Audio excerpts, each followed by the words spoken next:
என் லைஃப்பில் இந்த மாதிரி ஒரு பெயின்ஃபுல்லான ஒரு சுச்சுவேஷனை நான் ஃபேஸ் பண்ணதே கிடையாது. மனசு முழுக்க வலி வலி மட்டும்தான். இந்த சுற்றுப்பயணத்தில் என்னென்ன மக்கள் பார்க்க வராங்க, அதுக்கு ஒரே ஒரு காரணம் தான் அவங்க என் மேலே வச்சிருக்கிற அன்பும் பாசம். அந்த அன்புக்கும் பாசத்துக்கும் நான் எப்பவும் கடமைப்பட்டிருக்கிறேன்.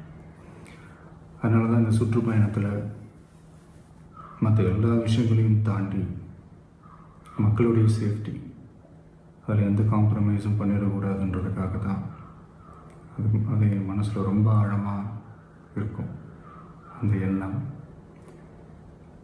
அதனால தான் இந்த அரசியல் காரணங்கள் எல்லாத்தையும் தவிர்த்துட்டு ஒதுக்கி வச்சுட்டு மக்களுடைய சேஃப்டி மட்டும் மைண்டில்